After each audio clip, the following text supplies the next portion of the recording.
This week, we're giving you guys a recap of the conference finals and looking ahead to this week's finals matchup. Start off in the East for the Eastern Conference. What an incredible series between the Heat and the Celtics here. Went to 7 games. Almost history was made.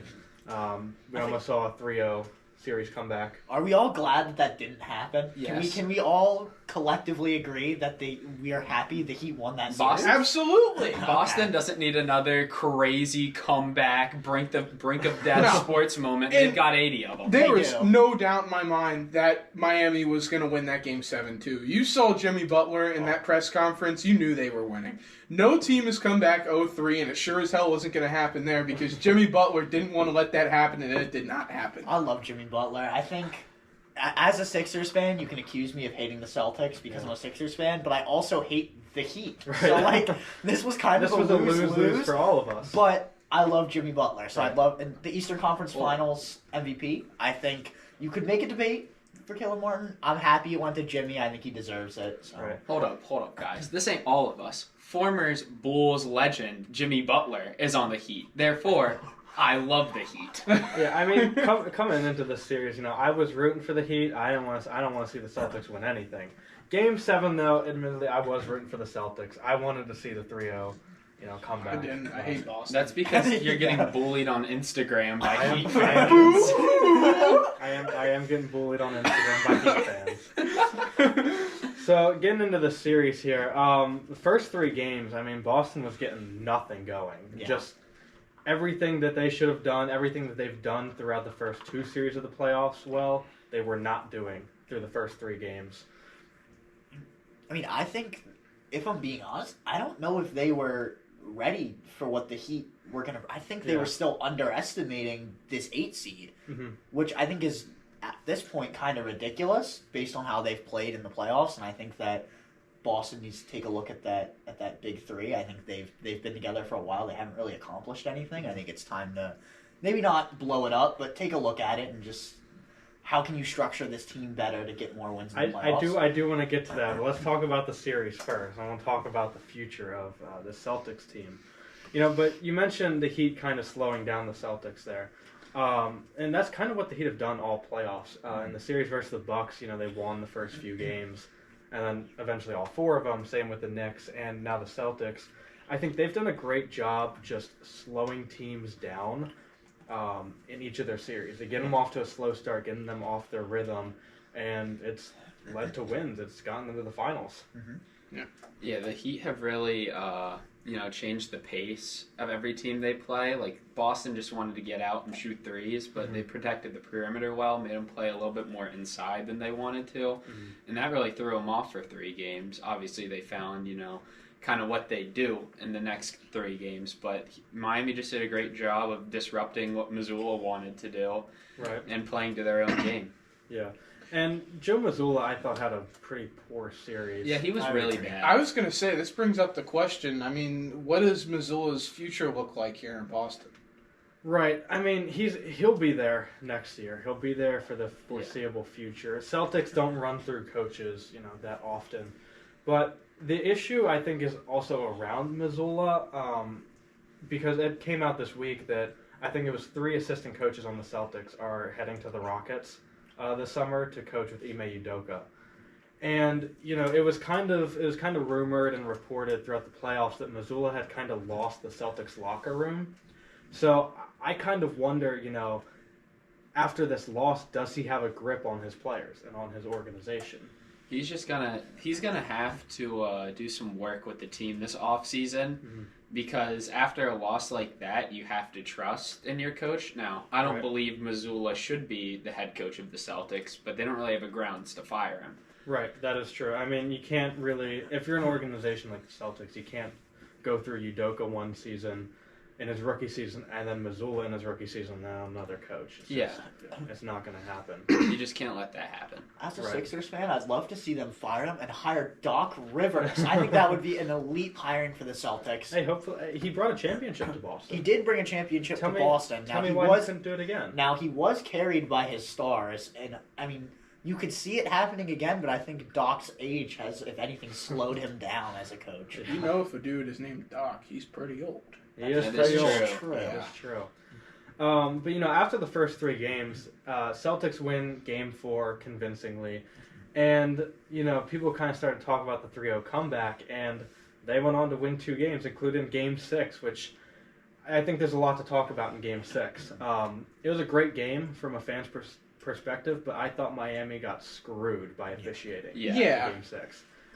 Nate, I know you have some strong thoughts on that. I'll let you get to it. It's hard for me as a fan. Now, I don't like to go out there and say the league's rigged.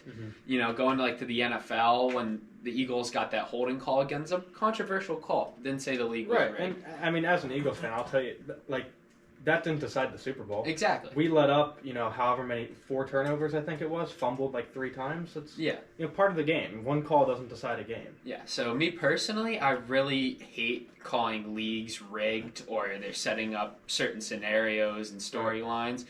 But that game, it was really hard for me to really, not think about it. The officiating was one-sided. Now the free throws and the fouls and raw stats were equal, very close to each other.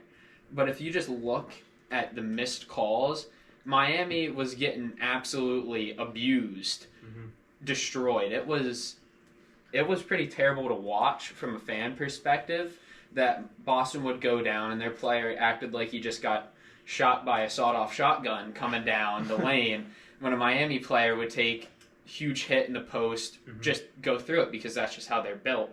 They're not going to do all that extra flopping and all that, and then just wouldn't get the call. I think the league really needs to look into stopping this flopping. Yeah. Or I'm going to question, how some of these calls go against certain teams. Right, and I know the league does want to do that this summer, kind of start to issue technical free throws and fouls for flopping, which I'm a fan of. Yeah, I think that'd be pretty good for the game. I was about to ask, how do you guys feel about that? I mean, obviously we know. Yeah, I mean, I think you should only call that if it's It's blatant. 100% clear. Yes, blatant, but I don't see an issue with it. Yeah, I mean, you saw in both of these series that the Lakers and the Celtics. Now, I'm not just pointing this out because I hate both of these teams. This is just what I saw. We're selling fouls, flopping, Right. Trying to get that extra edge on these teams. And the Nuggets and Heat both prevailed. Yeah. Which just is a testament to how these teams are built. Right, But- and I mean that's going to work in the regular season for you. Yeah. Ask Joel Embiid, but come playoff time, that's not It how you doesn't- win playoff games. All the teams that really, sell, and, sell those fouls. Right.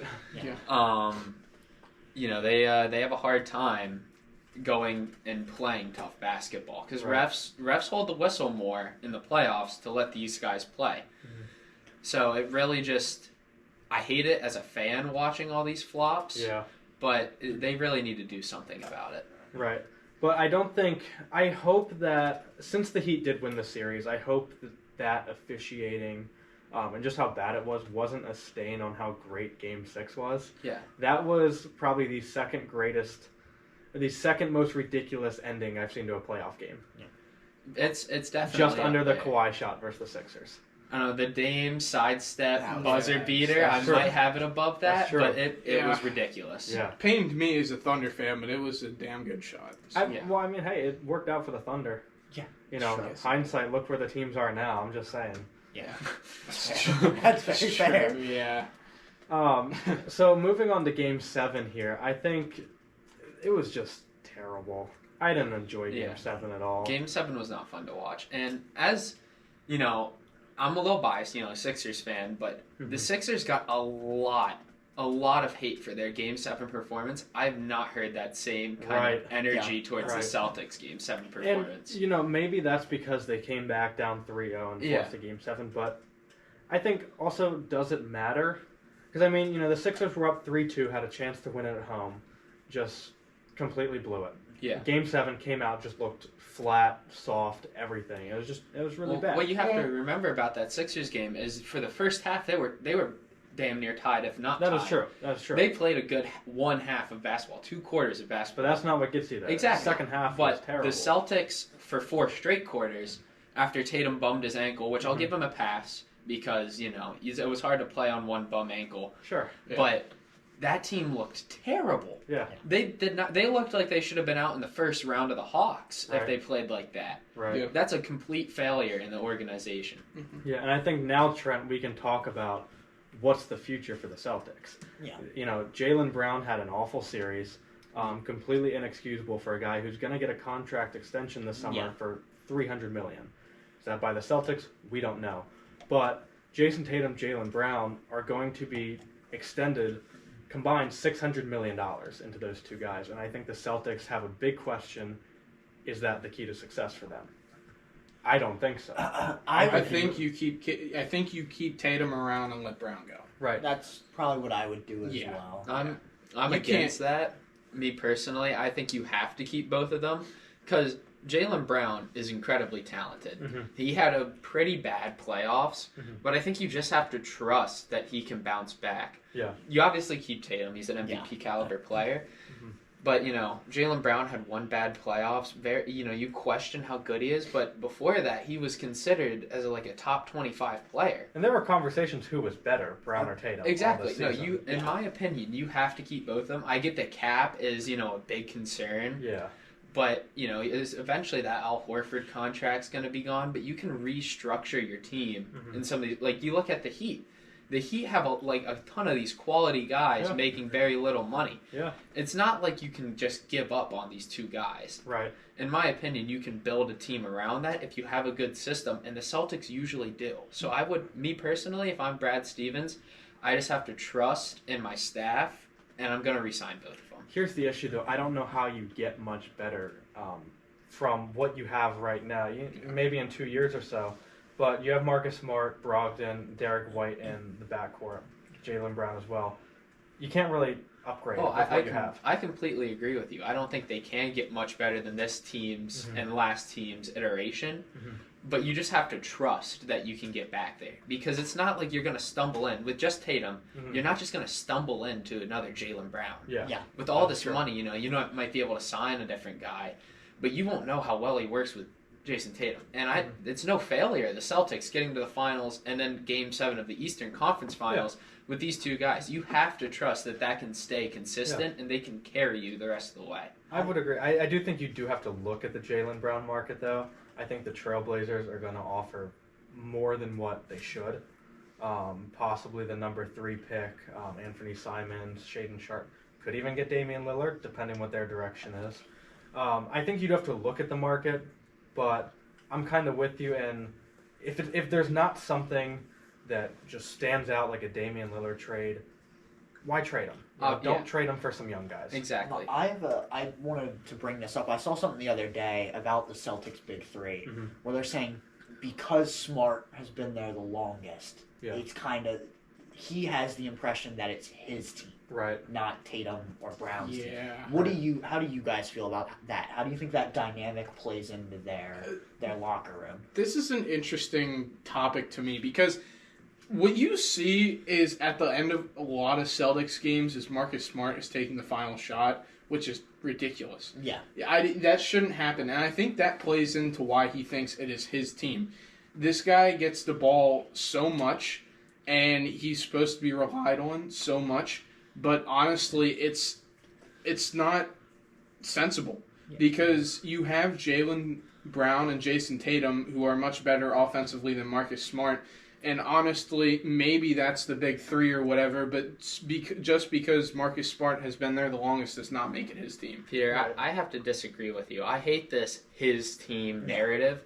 This is the coach's team. If they don't want Marcus Smart taking those shots, it has to be the coach who enforces That that. is true. Because Marcus Smart, series in and series out, for almost his all playoffs last year and this year, Marcus Smart has been an integral piece to how this team has succeeded. Against the Sixers, he completely burned them every game. All 7 games, Marcus Smart was on fire, and they couldn't guard him. Against the Heat, Marcus Smart, when they had some of those bum games where they were losing by a ton, Marcus Smart was still consistent, still consistently playing, and he's probably your best perimeter defender still.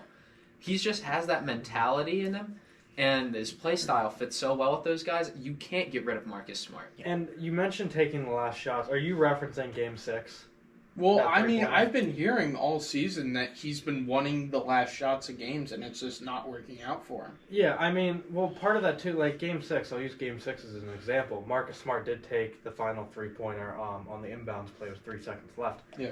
The Heat did a great job of covering Jaylen Brown and Jason Tatum, They did, yeah. and Yeah. that was their goal. Yeah, of course. And you live with a Marcus Smart shot. I don't think Marcus Smart has, this kind of fixed mindset that this is his team. He's the leader. He's, that guy taking the last shot. I think it just kind of comes with the game. It depends how Tatum and Brown are playing. I agree with Nate. You have to keep Smart around. I agree, yeah.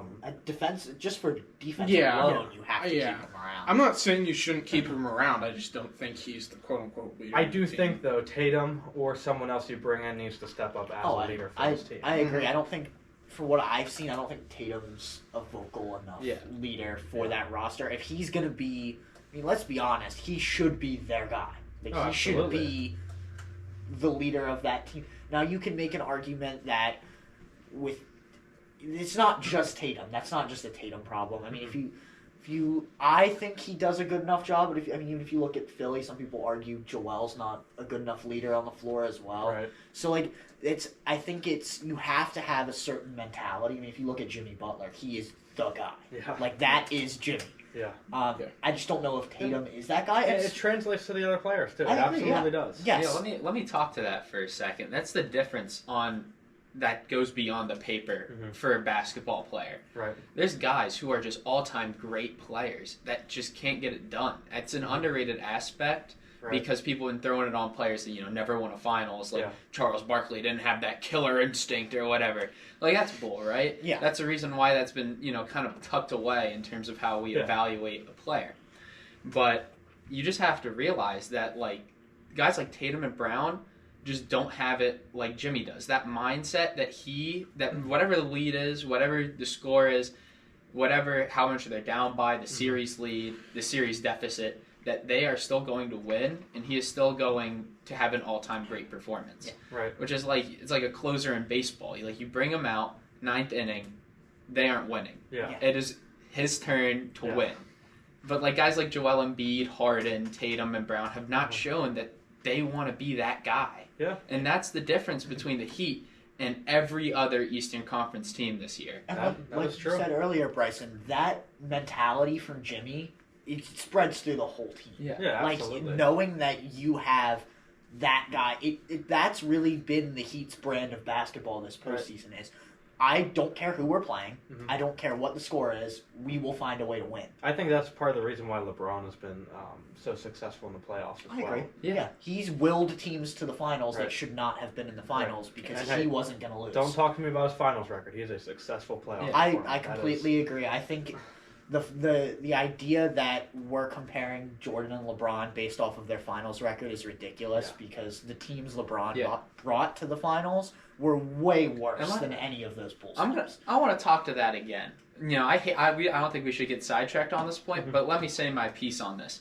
Right. I've seen all these talks about LeBron not being one of the greatest scorers. He is the greatest scorer. LeBron not being a clutch playoff performer. He's the most clutch playoff performer. Sure, he had that one series against Dallas where he just completely shut down. Yeah. But Jordan had that in the playoffs. Yeah. Every great player's had a moment like that where he Right. just shuts down against a certain team. We don't know what's going on mentally, physically, but he is the greatest alpha dog. He wants to win. He's forced his team to the playoffs 10 times. Yeah. Or not the playoffs, the finals, 10 times. Yeah. LeBron is the greatest scorer of all time, and he's the most clutch player of all time in my eyes. Well, I think this would be a good segment into our next series we're going to cover that featured LeBron James taking on the Denver Nuggets. And, hey, Lakers got swept. Denver took care of them. Yeah. Peter, let me give the floor to you here. Talk about the Lakers and what happened. Yeah, well, I had faith in them. I had faith in them. It didn't quite pan out there.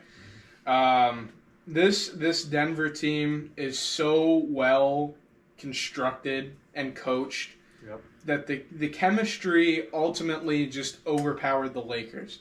I was looking at this series thinking LeBron's going to take his team to the finals and Anthony Davis would be there to help him. Anthony Davis wasn't a huge help. LeBron was fine, but I mean the team altogether just wasn't really there, shut down, you could say, and the Nuggets just took care of this one. Yeah. Let me say my piece as I was on the other side of this. The Nuggets did exactly what I thought they were gonna do. Yeah. The Nuggets just were a well-oiled machine. And let me talk to LeBron again. LeBron always had a 40-point triple-double at like the ripe old age of 5,003. Yeah. This is not LeBron's fault. No. This is external factors around LeBron holding him back. Getting swept, sure that doesn't make him, not a great piece. But LeBron did about all he could. He had like one or two bad games, but he's so old at this point. He had a torn whatever, I forget what it was, that needed surgery, and he played through that. This is not LeBron's fault. I think there are two things that stuck out to me with this Lakers sweep here. One, you have to remember this team was assembled at the trade deadline. Yeah. I think And was a playing team. right. They were a play-in team. They were they were the 7th seed coming into the playoffs. I don't think this is a failure for the Lakers. They weren't supposed to be anywhere close to here. Not at all. Yeah. Run it back this offseason. I talked about this on Instagram. Run it back this offseason and see what you can do. Because I like this team. I like This is a team good a team. lot. This is Yeah, a good team. for I sure. like the way they mesh together coming down the stretch. Except for D'Angelo Russell. He sucked and he needs to go. Yeah, He was terrible. He was really bad. He was unplayable in parts of the series. 6 points per game, 13% from 3. Dennis Schroeder outplayed him in every aspect of the game. You remember that dog Mamba mentality conversation we were just having? Yep. Take Jimmy Butler's mindset, flip it, Mhm. and you got D'Angelo Russell. Right. Yeah. I mean, he was somewhat successful for them in the regular season, but all throughout this playoffs, he just sucked. As much, And he needs to go. I'm a big fan of his, but as much it pains me as he was a minus. He wasn't Playoffs. playing. Yeah, and for sure. He just didn't work. Right. Got to go somewhere else. I think, ideally, for D'Angelo Russell, as terrible as it sounds, he needs to go to a terrible team where he can shoot 500 shots a game. Well, I think I somewhat agree with you. I think the Magic would be a good destination for him. I agree. I don't hate that. I'm kind of pushing for any free agent point guard to go to the Magic that's not Kyrie Irving or James Harden.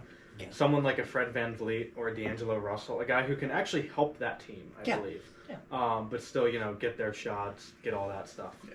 But I'm getting sidetracked. Yeah, we're talking about the Nuggets Yeah. and the Magic's free agent destination. At this time, I would like to formally apologize to all Nuggets fans, as I did predict that you would not be here, and this Right. honestly had nothing to do with the way you guys were playing. This was more over and over and over again. We saw them Fail in the unable to Yeah. achieve exactly what they did this year. Right. And I have to say, as much as it pains me to say it as a Sixers fan, Jokic is the best player in the world right now. You 100%. cannot argue with it. 100%. I think, legitimately, he is the most dominant player in these playoffs by Yeah. far. Like you can't. I love Joel Embiid, but it's not the same. He Yeah. is just outstanding, Yeah. and they deserve to be where they are. Yeah, Mike Malone coached a great series here. Jokic played a great series. Jamal Murray played arguably an even better series. He's been amazing too. Yes. Not better than Jokic, but you got to have the conversation. Where is he in your playoff performers list? He's got to be top 10. Oh, yeah, we got to for sure. give Jamal Murray his respect because I feel like coming into this season, you hadn't seen Jamal Murray in like 500 days. Yeah. That he's a one of a kind player, Yeah, and he's for not sure. appreciated enough in today's game. Yeah. Yeah, no, I mean, it always seems like no matter how the Nuggets do, Jamal Murray always tends to show up in the playoffs. Mhm. Yeah, Absolutely. And it's just you got to respect it. Jokic has had his shortcomings in past series. Yeah. Jamal Murray's always been there. Exactly. He is almost. If Jokic wasn't having such an elite playoff series, I would have said he's my best playoff performer right now. Yeah. But Jokic is really, really good. Yeah. Yes. Yeah. Yes, he is. Yeah. In this playoffs, Jamal Murray has played like a top 5 player. Oh, Easily. yeah, for sure. Yes. Moving on to our finals matchup, Heat Nuggets. We'll start with our predictions, then we'll kind of get into it a little more in depth. Peter, give us your take for this finals. This is honestly, I like the Heat a lot. However, the Nuggets have been great. The Nuggets, I mean, there's not much to say about them other than they're awesome. They're so well put together. They have such a good team chemistry. They're so well coached. Everything's telling me that Denver is going to take this series in 5 or 6 games. Probably 5, but knowing Jimmy Butler, it might be 6. So that would be my take on it. But I wouldn't be surprised if this series went to 7 games just because of how Jimmy Butler can lead his team. But, I mean, you've seen the way Nikola Jokic and Jamal Murray have been performing. I think that's enough to get them by. Yeah, for me, I'm the same way. Nuggets in that 5 to 7 range. I'm going to lean on 6 games here, but I could see it going 5 or 7. Like you said, the Nuggets, I think they're just too good. Yeah.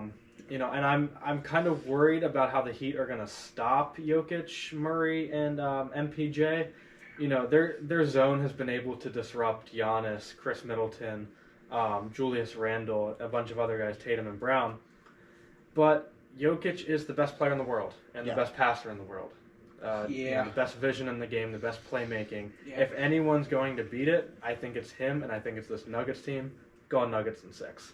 I actually agree. Unfortunately, I know don't want to spit out the same take, but I think that realistically, the Heat have got here. Just their culture is just so good, Right. and I'm gonna be honest. I think this Nuggets team is the team that has that same grit to them that's going to be able to help them get past the Heat in this finals matchup. Yeah.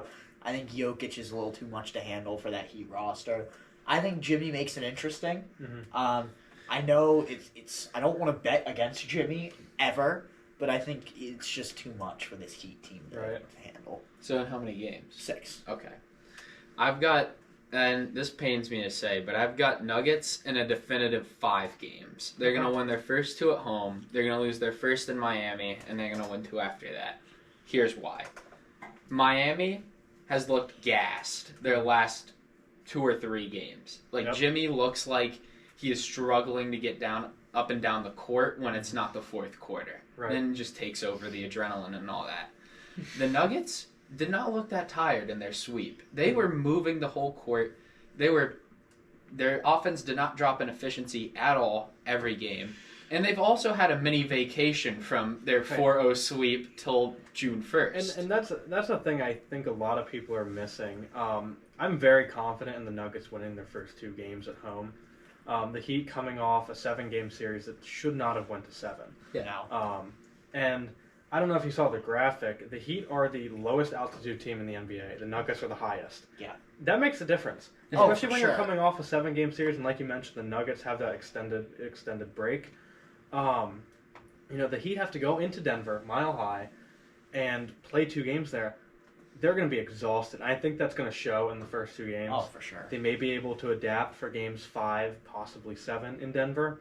But I think the first 2 games are going to the Nuggets, and then from there, be what it is. These are the 2 teams that are cut from the same cloth, so to speak, when it comes to the playoffs. These are 2 system-driven teams, old coaches, same kind of core that have, been, all these people saying these cores, won't matter at all. They're not great. Right. You got to tank, rebuild, all that. It's proven that this season that the only sure things in this league are that the Nuggets will be a good team, either just in the regular season or this time it carried into the playoffs. And John Morant will have gun issues. That too. and the Heat will always surprise people in the playoffs. Mm-hmm. It's just how it looks that these teams are built with that same killer instinct mentality, which I hate that I'm saying it that much, but that's really what it's come down to this year. That's absolutely what it's Heat culture. That's what it is. The Heat culture, and I mean, Jokic is the same way. It's just that you don't hear about it. Right. Because they're in Denver.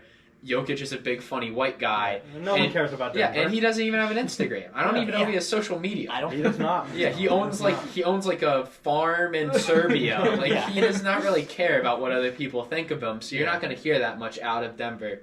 But these 2 teams have quietly built championship contenders and amazing systems. But I've got Denver in 5. Right, and I mean, I think the Nuggets are just such a difficult matchup for Miami. Yeah. The last series versus the Lakers, who are a pretty solid defensive team, one of the best since the trade deadline.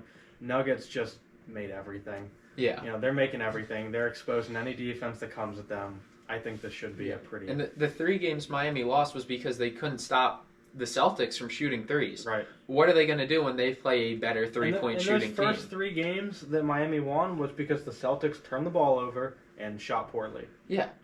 Those are the 2 things the Nuggets haven't done at all this playoffs. Right. That's a consistent thing is they don't turn the ball over, they have long possessions, and they shoot the skin off the ball. Yeah. You got, I think every shooter on their team shooting like above 36 or 37 from the 3-point line. Yeah, I'm looking at versus the Lakers. Jamal Murray 40%, Jokic 47, Michael Porter 42, and KCP 44. Aaron Gordon didn't shoot too great from 3, but other than that, it's not Bruce like Brown at 36 and Jeff Green at 40. you're not depending on Aaron Yeah. Gordon. He's just out there to play good defense, be a kind of a sleeper guy in the offense. He's a utility guy. Yeah, he's just the glue guy. You're not expecting him to knock down threes, but everyone that needs to make threes and needs to make these big plays are making them. Denver's fresh. Yeah. I think they're just going to beat the Heat. Yeah, so it looks like we all have Nuggets in 5 to 6 games, which means the Heat are going to win in 4. Yeah. Yeah. But I think we're going to wrap it up there. Thank you guys for watching. Make sure to follow us wherever you're listening and follow our Instagram and TikTok at Prime Hoops. That's Prime Hoops with a Z. We'll be back next week with a new episode. Thank you guys for watching.